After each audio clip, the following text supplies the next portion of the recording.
Hello my dear friends, स्वागत है आपका मेरे लखनऊ के स्वाद में। तो आज हम बनाने जा रहे हैं चने दाल और उड़द दाल का करेल, जिसे सब्जी भी आप नॉर्मल बोल सकते हैं। पर ये जो अपनी चने दाल और उड़द दाल की जो सब्जी है ये खाने में बहुत ही टेस्टी लगती है।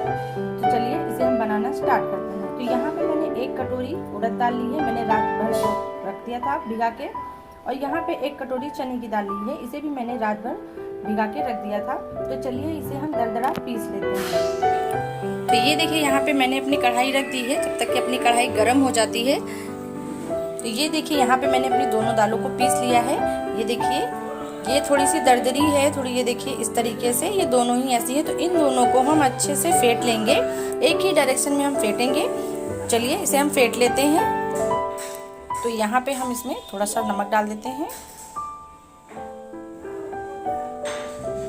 और इसे अच्छे से मिक्स कर लेते हैं। तो ये देखिए यहाँ पे मैंने इसे अच्छे से फेंट लिया है। तो चलिए इसे भी हम चेक कर लेते हैं। तो यहाँ पे हम इतना सा ये लेंगे, अपना जो बैटर है इसको हम पानी में इस तरीके से डालेंगे। तो ये देखिए ये अच्छे से ऊपर आ गया है, इसका मतलब है ये अच्छे से हमने इसको फेंटा है, तो ये पानी में तैर गया। तो चलिए अभी हम इसको अपना पकौड़े बनाना स्टार्ट करते हैं। तो ये देखिए यहाँ पे हमने अपना राई का तेल लिया है, आप चाहे तो कोई भी कुकिंग ऑयल ले सकते हैं। तो यहाँ पे अपने तेल को हमने गर्म होने के लिए रख दिया है। तो चलिए अब जब तक अपने तेल को हम अच्छे से गर्म होने देते हैं, जब तक अपने मसाले देख लेते हैं। तो ये देखिए यहाँ पे हमने अपने लहसुन, प्याज, हरी मिर्ची और अदरक, इसमें 1 टमाटर और 2 कश्मीरी लाल मिर्ची मैंने पीस लिया है। अगर आप चाहें तो आपके पास पिसा हुआ हो तो वो भी डाल सकते हैं।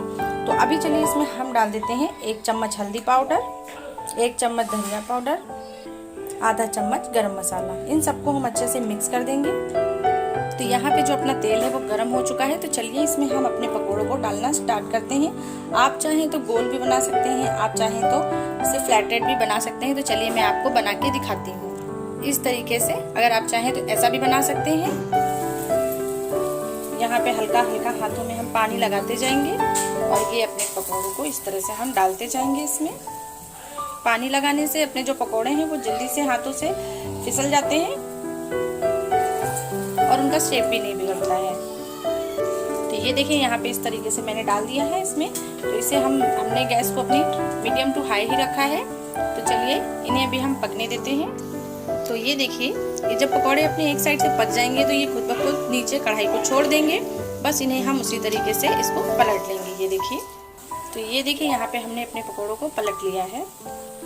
तो ये देखिए यहाँ दोनों साइड से अपने जो पकौड़े हैं वो इतने गोल्डन ब्राउन हो चुके हैं। तो चलिए इन्हें भी निकाल लेते हैं। इसी तरीके से हम अपने और भी पकौड़े रेडी कर लेते हैं। तो ये देखिए यहाँ पे हमने अपने पकौड़े रेडी कर लिए हैं। तो चलिए ग्रेवी के लिए भी हम अपने पकौड़ों को बनाते हैं। तो यहाँ पर जो हम अपनी ग्रेवी हम बनाएंगे उसके लिए हम इसमें ये इतने बड़े बड़े 2 इसमें डालेंगे और इन्हें ज़्यादा डार्क नहीं करेंगे। इससे अपनी ग्रेवी जो है वो एकदम थिक हो जाएगी। तो चलिए इन्हें भी पलट देते हैं। इन्हें ज़्यादा पकाना नहीं है, बस इनका कच्चापन हल्का सा ख़त्म करना है ताकि वो कच्चापन अपनी जो ग्रेवी में ना आए खाते समय। ये देखिए, तो ये देखिए यहाँ इसे हल्का हल्का हमने दोनों तरफ से पका लिया है। तो चलिए इसे भी हम निकाल लेते हैं और इसे डायरेक्ट हम पानी में डाल देते हैं।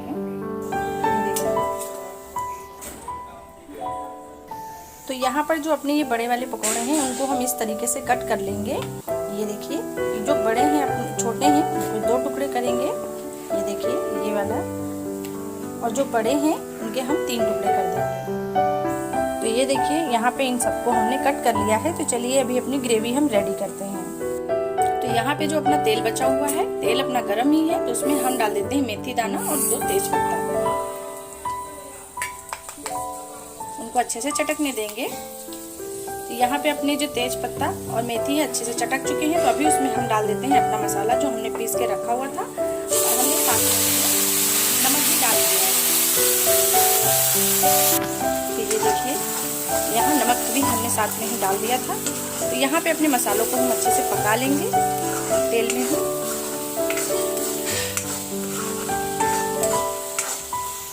तो ये देखिए यहाँ पे जो अपना मसाला है वो अच्छे से पक रहा है। इसमें मैंने हरे धनिया के डंठल डाले हैं, तो इसे भी हम थोड़ा सा और पका लेंगे। तो यहाँ पे जो अपने बड़े हमने डाले थे, ये देखिए इनको हम ऐसे इसमें अच्छे से पोड़ देंगे। तो ये देखिए यहाँ पे जो अपना मसाला है वो अच्छे से पक चुका है। तो चलिए जो हमने अपनी ग्रेवी के लिए हमने रेडी किया है उसको हम इसमें डाल देते हैं।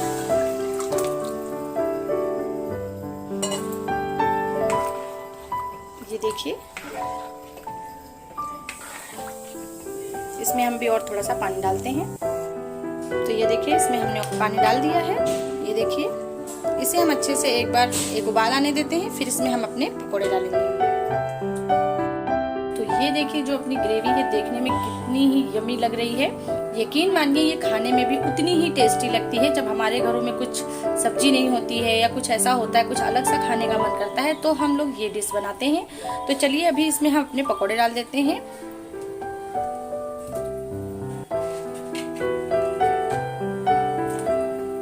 तो ये देखिए यहाँ पे हमने पकोड़े डाल दिए हैं। अभी इसे ढक करके हम मीडियम आंच पे पकने के लिए रख देंगे। तो ये देखिए यहाँ पे मैंने इसे ढक करके पकने के लिए रख दिया है अपनी स्लो आंच पे। तो चलिए अपनी सब्जी को हम चेक करते हैं यहाँ पर।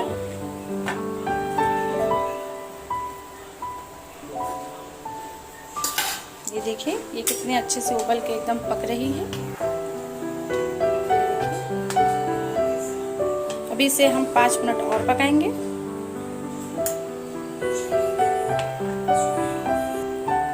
देखिए इसे अच्छे से हम चला लेते हैं और अभी इसे हम 5 मिनट के लिए खुला करके गैस को हल्का फास्ट करके इसे अच्छे से हम पका लेते हैं।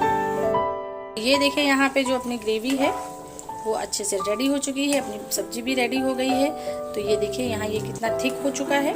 तो चलिए बस अभी इसमें हम डाल देते हैं हरा धनिया और इसे हम सर्व करते हैं। ये देखिए तो चलिए अभी इसे हम सर्व करते हैं।